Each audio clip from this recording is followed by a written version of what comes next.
oubliez Jack Sparrow et les trésors enfouis aux Caraïbes. La véritable histoire de la piraterie est bien plus ancienne, aussi vieille que la navigation elle-même.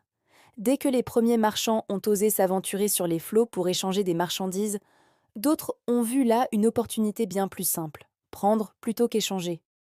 Bienvenue dans le monde méconnu de la piraterie antique. Avant même que les dracars vikings ne sèment la terreur, la mer Méditerranée était déjà un terrain de jeu dangereux. Imaginez un peu. Des navires lents et chargés à ras-bord de richesses, amphores de vin, huile d'olive, lingots de métal, tissus précieux, des cibles parfaites naviguant à vue le long des côtes, sans carte précise ni boussole. Les premiers pirates dont l'histoire garde la trace sont les peuples de la mer, un nom mystérieux pour une coalition de pillards qui, vers 1200 avant notre ère, a déferlé sur les riches empires de l'âge du bronze. L'Égypte des pharaons, l'empire hittite, les cités mycéniennes, tous ont tremblé. Sur les murs du temple de Ramsès III à Médine-Abou, on peut encore voir les bas-reliefs décrivant les batailles navales féroces contre ces envahisseurs venus de la mer. Ils n'étaient pas juste des voleurs, ils étaient une force déstabilisatrice capable de faire tomber des civilisations entières. Puis, il y a eu les Grecs. Pour eux, la frontière entre commerce, exploration et piraterie était souvent très floue. Dans l'Odyssée, quand Ulysse et ses compagnons débarquent sur une terre inconnue, la première question qu'on leur pose n'est pas « D'où venez-vous ?», mais « Êtes-vous des marchands ou des pirates ?» Cela montre à quel point la piraterie était une activité presque banale. Des groupes comme les Phocéens ou les Tyrrhéniens étaient de redoutables écumeurs de mer, profitant des innombrables îles et criques de la mer Égée pour se cacher et fondre sur leur proie. Mais l'âge d'or de la piraterie antique, c'est sans conteste celui des Ciliciens. Originaires de la côte sud de l'actuelle Turquie, une région montagneuse et truffée de ports naturels, ils ont créé un véritable empire pirate. Au 1er siècle avant notre ère, ils contrôlaient une grande partie de la Méditerranée orientale. Leur flotte était organisée, rapide et impitoyable. Ils ne se contentaient plus de piller des navires marchands. Ils attaquaient des villes côtières, capturaient des milliers de personnes pour les vendre comme esclaves sur le grand marché de Délos. Leur audace était sans limite. Ils ont même réussi à capturer un jeune patricien romain du nom de Jules César. La légende raconte qu'il a pris sa captivité avec un certain panache, plaisantant avec ses ravisseurs et leur promettant de revenir les crucifier. Cette affaire a marqué un tournant. Rome, dont le ravitaillement en blé depuis l'Égypte était constamment menacé, a compris que la coupe était pleine. Le Sénat a alors confié des pouvoirs extraordinaires au général Pompée. En seulement 3 mois, grâce à une stratégie brillante divisant la Méditerranée en secteurs et en déployant une flotte immense, Pompée a éradiqué la menace cilicienne.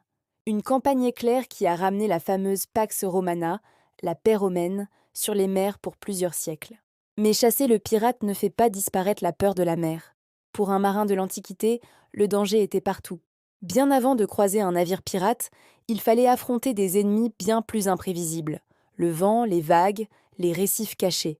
Sans météo fiable, chaque départ était un pari. La mer était un monde mystérieux, peuplé de monstres et de dieux colériques.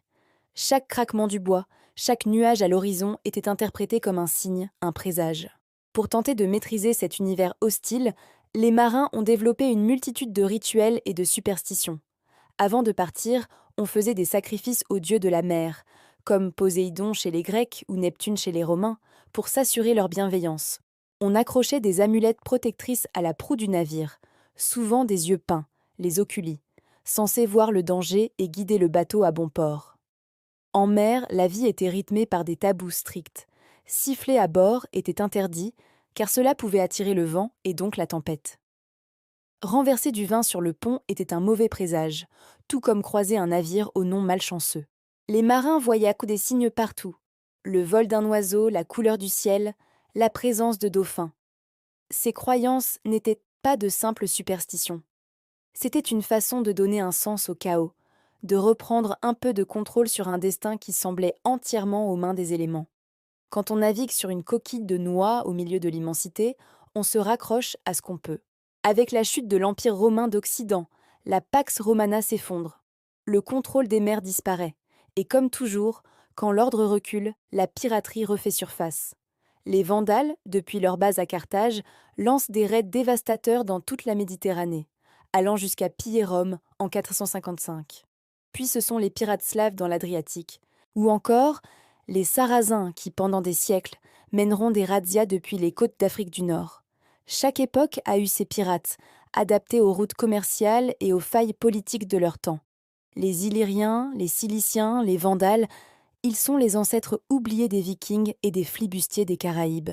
Ils nous rappellent que la piraterie n'est pas qu'une histoire de trésors et de jambes de bois. C'est une histoire de pouvoir, de commerce, de survie et de peur. Une histoire aussi vieille et aussi agitée que la mer elle-même. La prochaine fois que vous regarderez l'horizon marin, pensez à ces milliers d'années de navigation, de commerce, mais aussi de terreur et de superstition qui se cachent juste sous la surface. Merci d'avoir regardé cette vidéo. Si ce voyage dans le temps vous a plu, n'hésitez pas à laisser un pouce bleu, à vous abonner à la chaîne et à activer la cloche pour ne pas manquer nos prochaines explorations historiques. À très bientôt